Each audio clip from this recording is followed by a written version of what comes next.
Like we talked about earlier, if you're over 40 years old, you know this song. If you're under 40, you should be listening to it.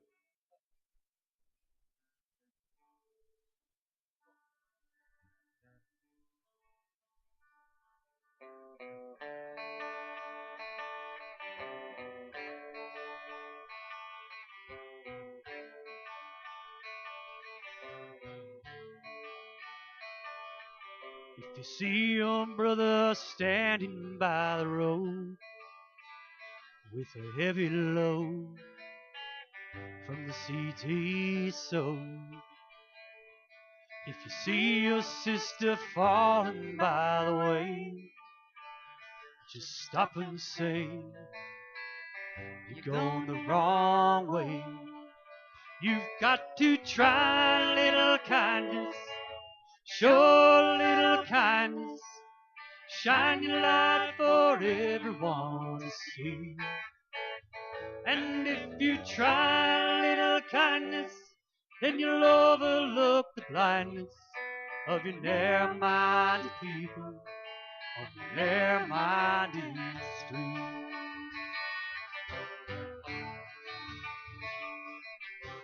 Don't just walk around the down and out.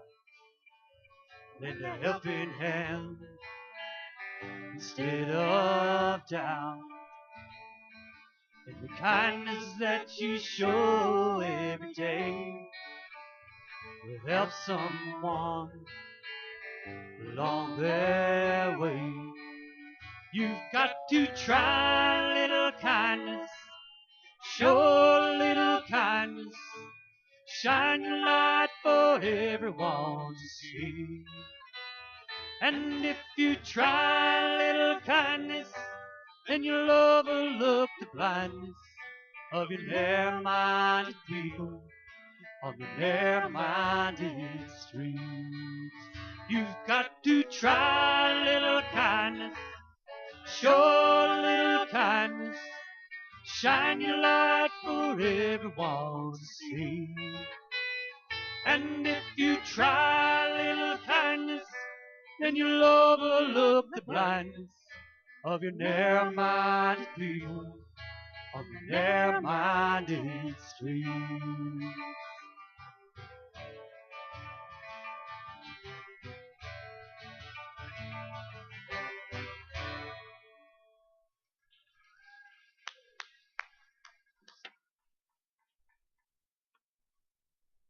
Am I on?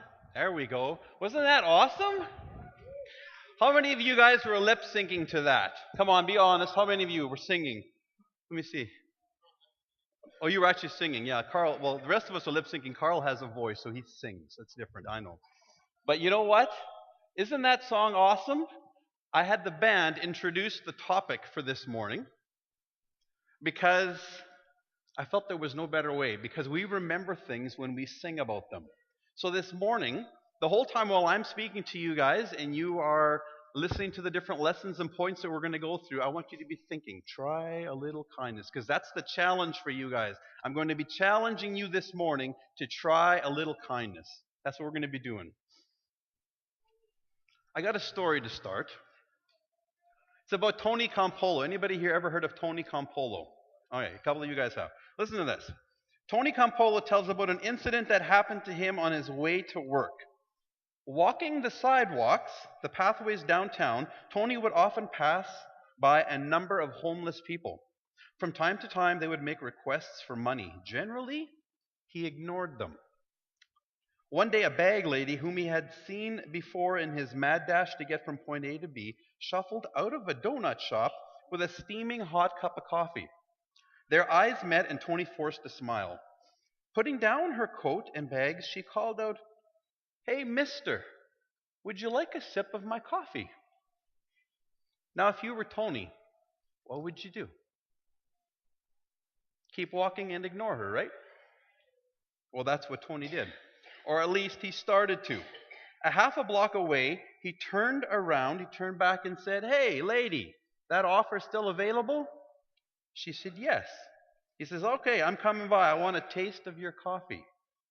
She held out the cup with her dirty hand.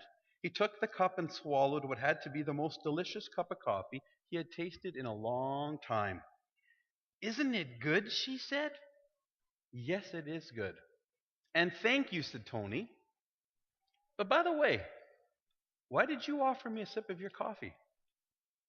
"Because it was so good. I thought someone might like to share it with me and enjoy it too."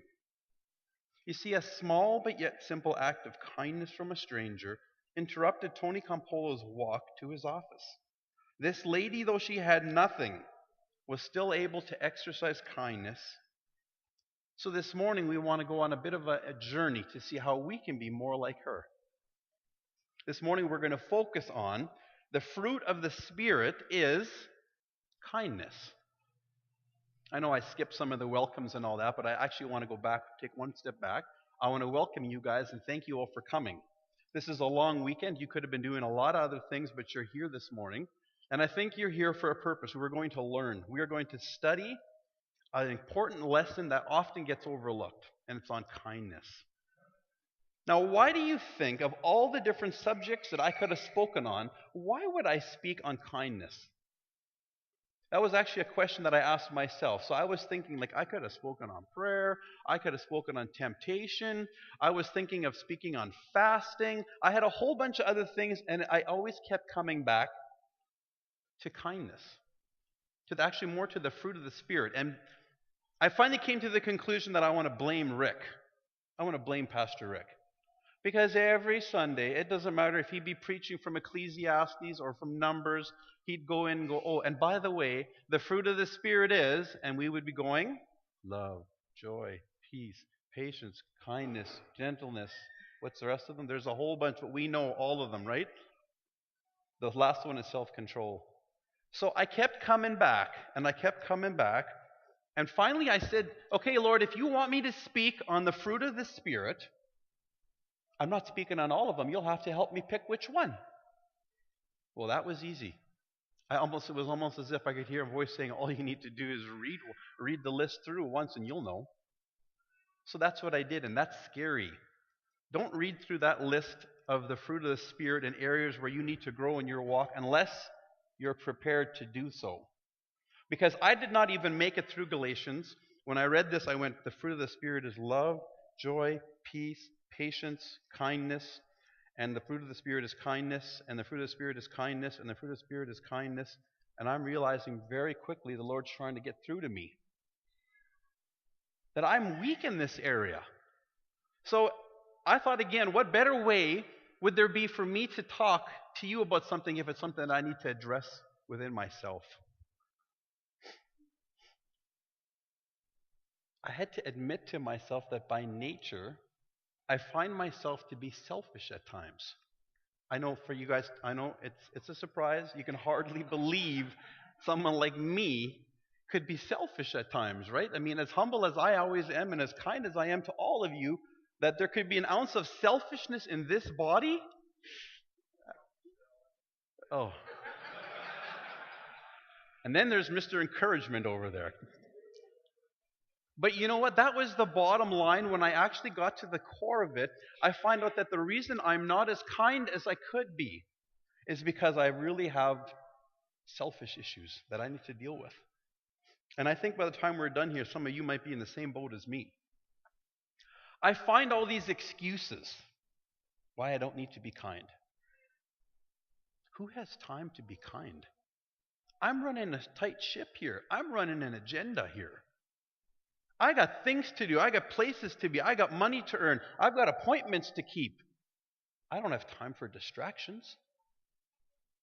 And then there's this other one. What's anybody ever done for me? Why should I extend myself? What's anybody ever done for me?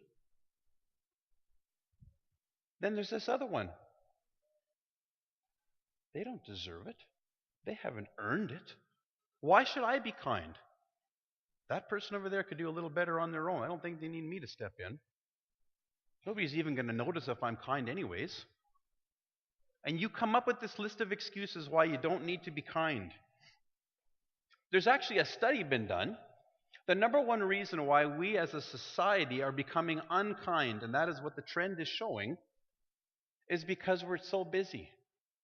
We're so focused on our agenda to get things done in an orderly fashion, in a stress, worry-free type of manner, that the odd time when we do take the blinders off and we look from side to side, all we do is we pull out our phones and look at our electronic device.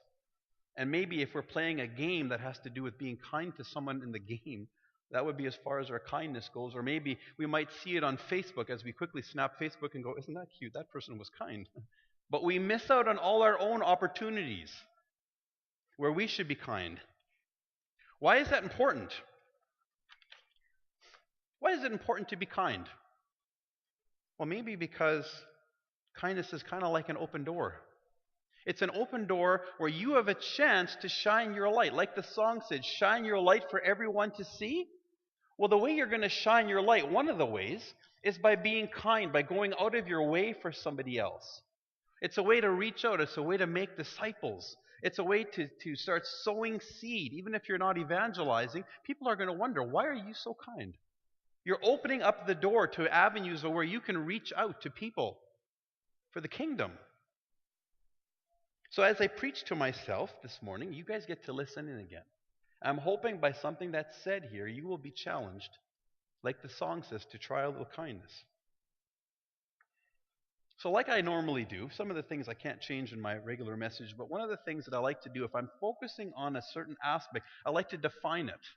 So if you had to define kindness, what would you do? You would probably think of words like, that's sweet, or that's sensitive, or that's caring, or that's compassionate, that's showing respect, that is giving someone dignity, that is going out of your way for someone, that is actually doing a favor for someone without expecting a return, without expecting recognition. These are all the things that have to do with kindness.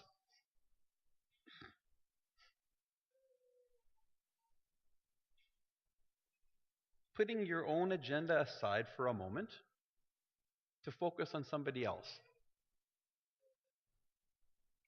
We all know it's important. There's no argument. I don't think anybody here would argue and say, I don't think this world needs to be more kind. It's kind enough. I don't think anybody would argue that. In fact, if you guys would think right now in your memory banks, if you'd go and take a look, how does it feel when someone is kind to you? Doesn't it feel good?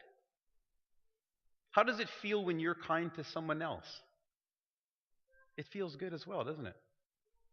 But the problem is I think we miss out on tons and tons and tons of opportunities where we could be kind, or where we fail to see how others have been kind to us. You probably all know people that have been kind in your life. You probably could list people in history, possibly people like Mother Teresa. She was known for being kind. She was known for being an amazing, kind woman. Her life was nothing but just generosity towards everybody she met. But how about if you bring it closer to home? Somebody you know, maybe someone at work, maybe a friend, a family member. If I have to think about someone for me who exemplifies kindness, the very first name that would come to my name or to my memory would be my mom. And I don't think my sisters could disagree with me, and I think everybody that knows my mom would agree with me. She is just oozing kindness. If you meet her for 10 minutes, you're going to find out she's an incredibly kind woman. It's amazing how that didn't rub off on me as much as it could have. But it didn't, because I still struggle with kindness, and I think you guys do too in some areas. And when I say that, I'm not saying that I haven't got an ounce of kindness in me. I don't want you guys to think like, oh, that guy, he needs a lot of help. I'm not talking about that. I'm not talking about once every week filling up a kindness quota tank. I'm not talking about once every month saying, oh, I better not forget to be kind this month, get it off my to-do list and check it off. I'm not talking about that. I'm talking about a lifestyle of kindness, where you're just kind and you're not expecting anything in return, where you're just kind because that's the kind of person you are, where it's second nature. When you enter into a situation, you're not thinking about yourself, you're thinking about the other person. It's actually called sacrificing my agenda and rights, time, in order to bless someone else. Jesus was that kind of guy. He went in and everything he did was sacrificial for somebody else. He blessed everybody. He was incredibly kind. And although I would like to talk about that, and I will refer to Jesus, I want to talk to you about two other instances of kindness that are in the Bible. And there's many of them, but this morning there's two that I want to focus on. One is in the Old Testament and one is in the New. I want to talk to you this morning, first of all, about the story of Joseph. You guys know the whole story of Joseph? How many here know the story of Joseph? Good, many of you do. So I'm going to give you a bit of a refresher on some of the key points, but I'm not going to go into detail because I trust you know the story. If anybody had the right to be cruel, doesn't that sound good? Wouldn't that be nice to have the right to be cruel? If anybody had the right to be cruel, it would have been Joseph. This guy was treated so badly as a boy. They were mean to him. They insulted him. They hated him. They were angry with him to the point of where the brothers threw him into a cistern, a dry well. They were going to actually contemplate killing him. In the end, they sold him off as a slave, where he went to a foreign country at a young age, and he became property of this master. He was unjustly accused and thrown into prison, where he stayed and rotted. Now, if somebody would have had the right to become cruel, the right to have revenge, it would have been this guy, Joseph. I think he should have just, when he got the opportunity, if he'd have been me, it would have been, oh, thank you, Lord. But this guy was kind. He was the epitome of kindness. And that is why we're going to study him today. But think of all the time this gentleman, this Joseph, would have had to reflect on revenge and reflect on bitterness and on unforgiveness. As he's sitting there and, for lack of a better term, rotting in prison for doing something that wasn't even true, can you imagine all the times he must have thought about his brothers and his family back home? It says that roughly, scholars would agree, that he was probably sold into slavery by his brothers when he was 17 years old. That's the same age as Megan. So at that age, sold into slavery, probably spent the better part of his 20s in prison for a crime he didn't commit. And now he's 30-ish, when he becomes ruler in Egypt. So what happens is, he finally gets to the point, I'm going to fast forward a bit, where the king has this incredible dream of 7 years of prosperity. Well, after these 7 years of prosperity, there's 7 years of famine. Joseph interprets this whole dream. The Pharaoh has the wisdom to recognize that this is the man I want in charge of this whole situation. So Joseph becomes the ruler, where he gathers the grain, grows the grain, gathers the grain, stores the grain, and he becomes the authority, the chief authority figure in the distribution method of this grain. And eventually the famine is widespread, and that is what brings the brothers right to his front doorstep. They're hungry. They need grain.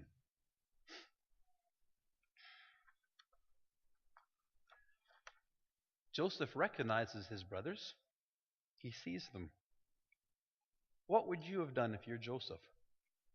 These guys are on my soil, foreign soil. I'm the ruler. They need stuff from me. I'm sure every one of us would have just saw this as an incredible opportunity to be kind, right?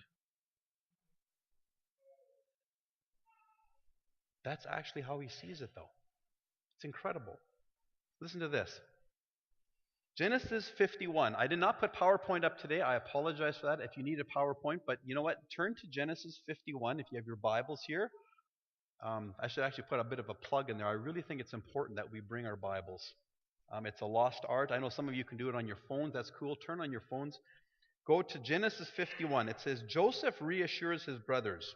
Starting in verse 15. When Joseph's brothers saw that their father was dead, they said, what if Joseph holds a grudge against us? What if he pays us back for all the wrongs we did?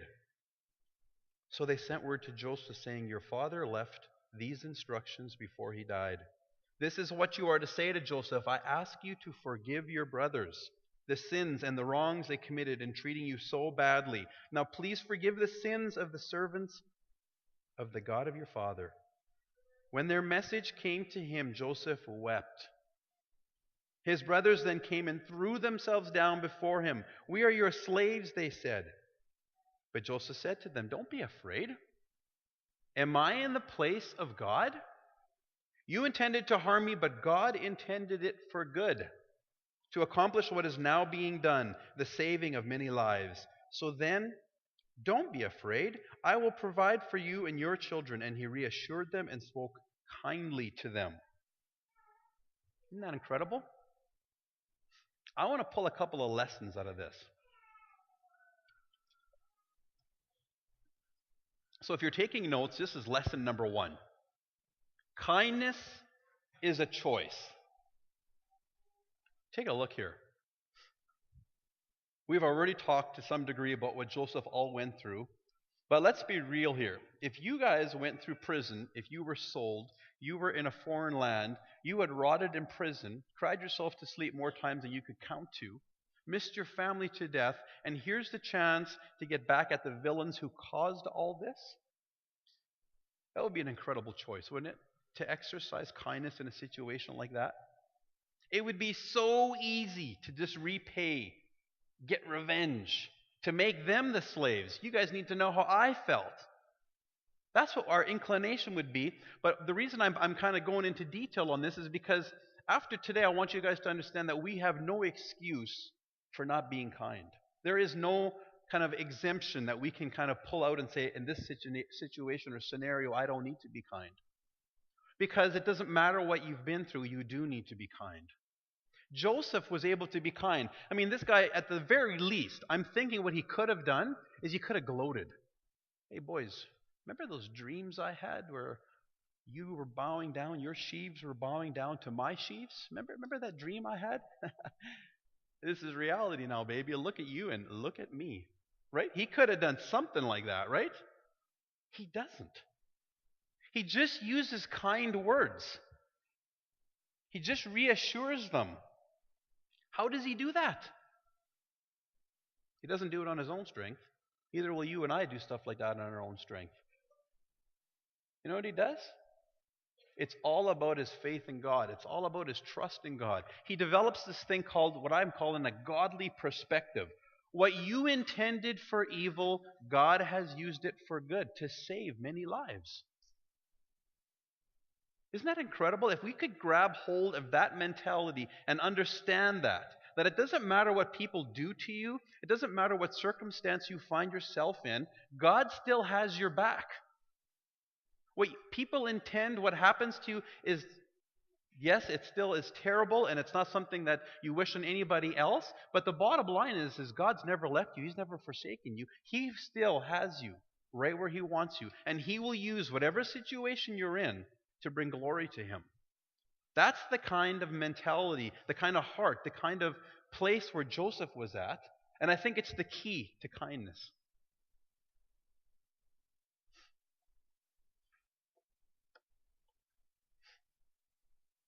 God knows your heart, he knows your intentions, and he knows that despite whether you're being taken advantage of or not, whether the situation you're in now is brutal, he knows how to take care of you. He does have your best interest. It's about us having trust and faith in him.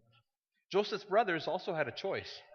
They didn't have to be mean and cruel. It wasn't Joseph's fault that his father showed favoritism toward him, and because of this, the brother took up offense. They had a choice. But the problem with their choice was, instead of choosing the godly perspective, they chose to be cruel. They chose to really let it bother them. They chose to go how many of us would choose. Lesson number 2. That was lesson number 1. Kindness is a choice.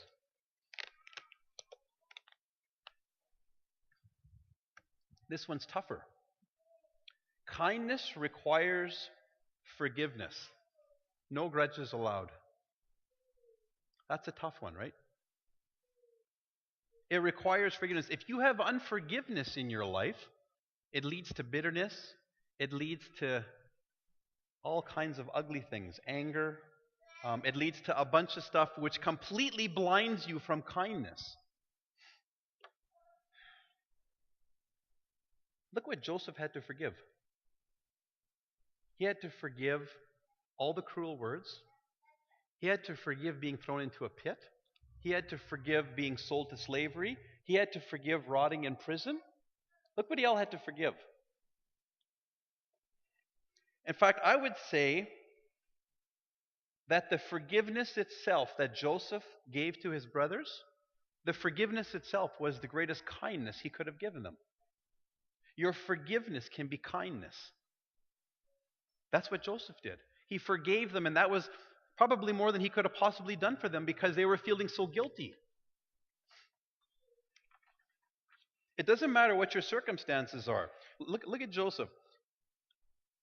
He gets sold into the foreign land and he becomes a slave of Potiphar. Didn't take long, and Potiphar recognized this guy as an incredible man. It didn't take long. This guy was always excelling, going the extra mile. And what happened was pretty soon Joseph was in charge of everything. Potiphar concerned himself with nothing. What's the payback on that? I think I'll pay him back by letting this guy go to rot in prison for a while. That was the payback. He got accused and was thrown in. Well, how about in prison? It didn't take long. The respect that he earned in prison as this noble man earned him the right pretty soon to be the chief in charge of everything. The jailer concerned himself with nothing. Joseph was in charge. How about when he interprets the dreams of the cupbearer and the baker? He interprets the dreams. All he asks is that they would remember him when they were serving Pharaoh, so possibly he could get a retrial and get taken out of the situation he's in. Well, they forget. Well, one didn't forget. One got killed, but the other one forgot. But all these things could have caused such bitterness in his life, like, Lord, where are you? How could you possibly let me go through this, and now you expect me to be kind? Didn't matter. Despite the circumstances, he was kind. Kind of reminds me of Ephesians 4, verse 32. It says in the Bible, be kind and compassionate to one another, forgiving each other, just as in Christ God forgave you. So there's kind of a challenge in that lesson that if you're not seeing kindness all around you, not seeing opportunities, maybe there's some unforgiveness in your life. It completely blinds you to your obligation to be kind to one another. Lesson number 3, kindness in your words. This one is very painful to me because I realize that when I look in the mirror, this one really shines hard at me. Have you ever stopped to hear yourself speak? You ever gone back and kind of pushed a replay message so you could hear what you said? And I'm not just talking, I'm talking everywhere. Like, I'm talking when you deal in town at the coffee shop. I'm talking when you meet someone in the post office. I'm talking about a customer you're dealing with. How about your employees? How about your employer? How about the people you meet on the street, everywhere you're going? Have you ever stopped just to kind of do a little evaluation on yourself and seeing, am I kind with my words? When I leave that situation, was it left on an encouraging note, or was it left with discouraging? Was it left kind of pessimistic? Was it left with gossip? Was it left with putting down somebody else so that I could be hoisted higher? And then let me raise the stakes here a little bit. If you thought that was already kind of pushing the limits, listen to this one. How about if you take that exact same evaluation now and you bring it into your own home amongst your family members, with your brothers and sisters? How about with your wife? How about with your kids? Are you the kind of person that uses kind words? You see, Joseph was speaking to his brothers. This wasn't just to people that he would never see again, that he was, he could be kind to them all the time. He's given them this food. I'm sure he was kind. But now his brothers, this is in the family scenario now. And he's kind to them. I don't know about your family, but I can speak firsthand in our family that often it is way easier to grumble, curse, insult, discourage. In fact, probably I'm thinking it's probably the same thing for you guys. It's often way easier to use those kind of words than it is to be uplifting, encouraging. blessing someone else with our words. Joseph spoke kindly to his brothers. I think sometimes we take each other so for granted. They're never going to leave me. They'll always be with me. They know what I meant. That we have these blinders on and we think we can get away with murder in the way we speak to our family members. Do you know that it's your obligation as a person and as a Christian to speak kindly to your family members? This was a real sobering one for me because sometimes I'm a little rough around the edges, and we'll just leave it at that with speaking with my family. There's a Japanese proverb that says, "One kind word can warm 3 winter months." And I like the book of Proverbs a little better. It says, "A kind word cheers up a broken heart." Joseph's brothers, when they get to this place where Joseph says, "You're my brothers. I am Joseph. I'm the one you sold into slavery." What do you think their initial reaction was? They must have almost felt like they were going to get axed. What? I'm on Egyptian soil. He's the ruler. Payback. We're doomed. Until Joseph actually spoke the kind words to his brothers, I bet you they thought they were as good as dead. So in that sense, Joseph's words were life-breathing words to his brothers. That's the challenge for all of us. Our words should be breathing life into people because it's so easy to tear people down with our words and we don't even see it. Because that's the society we live in every day. And we kind of think it's funny. We kind of think that's the norm. It's cool. But it's not. It's not the way it was ever intended. I notice as I'm getting older that I start being able to draw on stories from the past, and I don't know if that's a good thing. But I remember years ago, and I'm not very proud of this, so I'm not going to mention the names, but years ago, believe it or not, I was in youth, and Pastor Dave was the youth leader. This is going back many years. This is before he was a minister, before he was a preacher. There was this one lady, this one girl in youth. It's not that I didn't like her. She was a nice girl. There was no problems there. But she was the kind of girl that no matter what she said, she always set herself up. You ever met somebody like that? We were all quick-witted and we loved, going on a bit of a rampage, and it was always funny and so cool to be able to have something, smart alecky to say, or I'm not going to use the other word, but you always had to have something, right? And this girl, she was just, it was just perfect. When she'd come into any discussion, no matter what she said, it was so easy to insult her because she just always set herself up. And it wasn't just me, it was somebody else, and it was actually Pastor Dave, the three of us. We would gang up on her.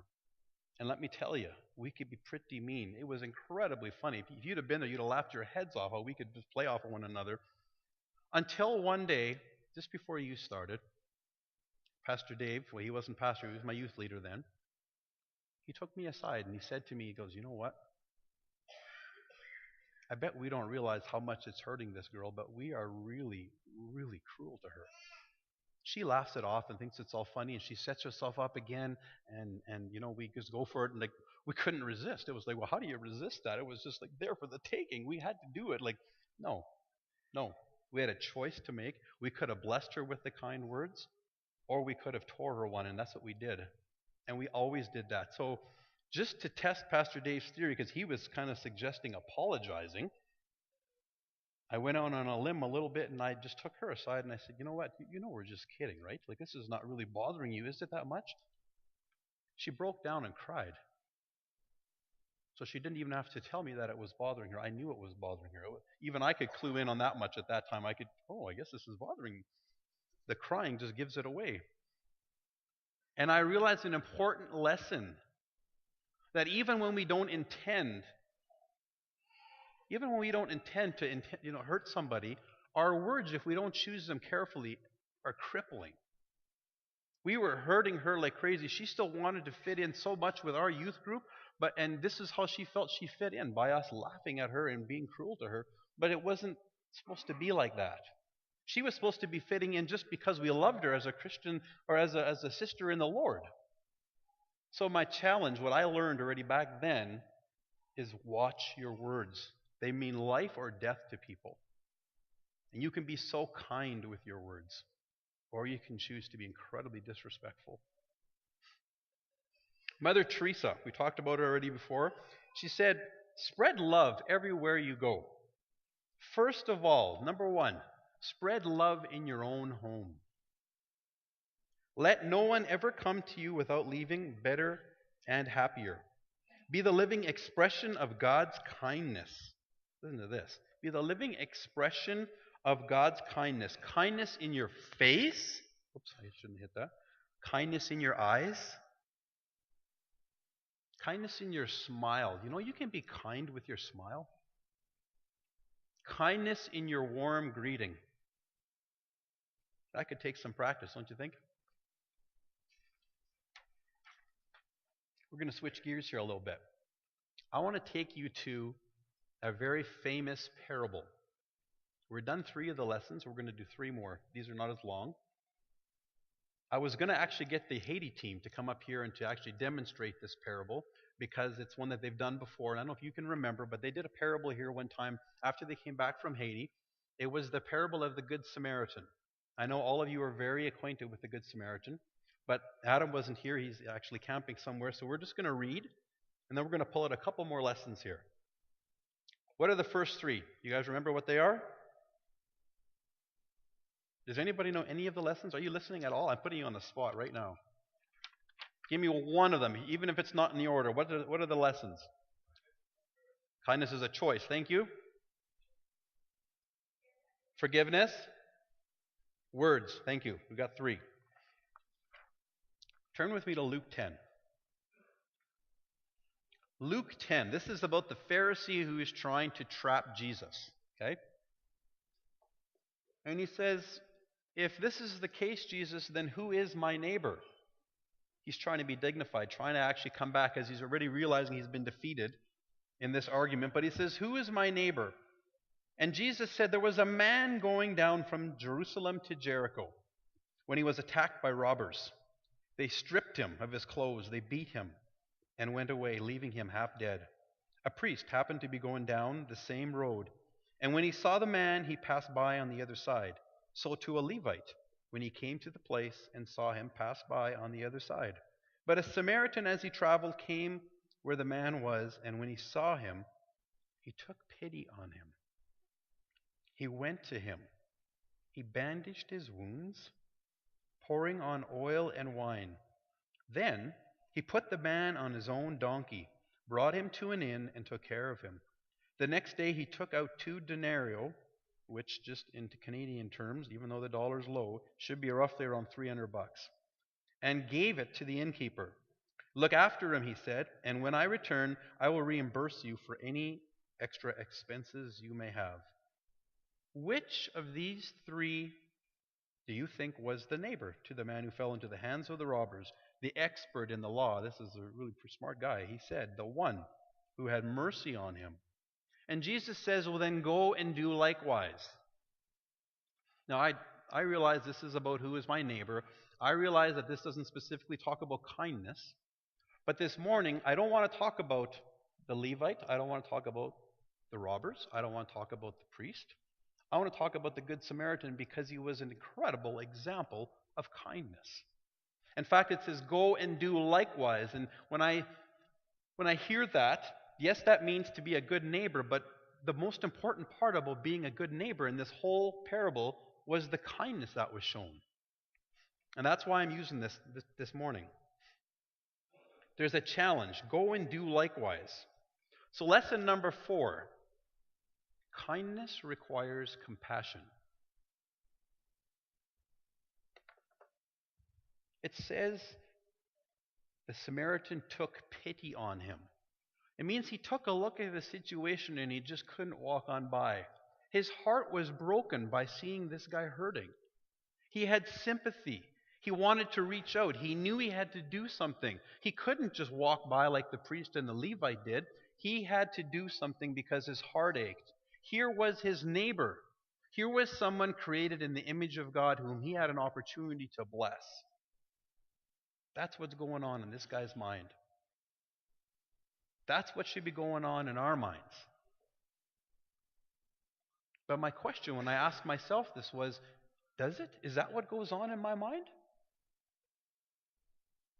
I take a look at these, if you watch TV at all or anything, you see these commercials of compassion and world vision, and you see these starving children, and we go, oh, that's nice, that's terrible. And then we turn the channel, right? We watch the news on a daily basis, and we hear these atrocities going on all over the world, and we see these horrible plagues and different natural disasters that are happening, and we go, whoa, that's terrible. But that's it. We've almost become immune, desensitized. We almost don't really allow all these situations to actually affect us anymore. Definitely don't motivate us to do anything about it. We just kind of walk on by. It's so easy to criticize the Levite and the priest, but how many times don't we kind of just, yeah, it really hurts. I can see that must be painful, but we walk right on by.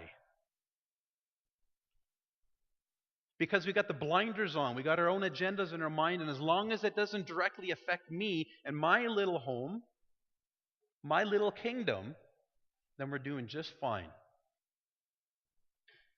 That's how a lot of us are. This is something that's quite sobering.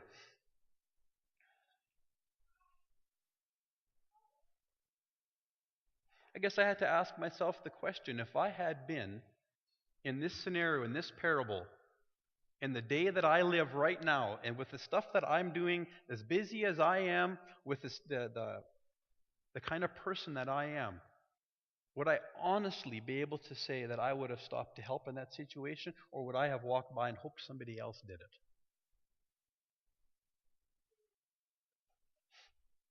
It's pretty quiet in here, guys. Colossians 3 verse 12, it says, "Therefore, as God's chosen people, holy and dearly loved, clothe yourself with compassion. Clothe yourself with kindness." There's a whole bunch of other ones, but the ones I want to focus on are compassion and kindness. How do you clothe yourself in the morning? Dumb question, right? You put on clothes, right? You put them on yourself. You dress yourself. There's an old song, it used to say, "Dressed for success." That's how we're supposed to dress ourselves. The Bible's a little different. It says, dress yourself with compassion. Dress yourself with kindness. Why? So you be ready at all times to be able to exercise kindness. That's what we're supposed to do.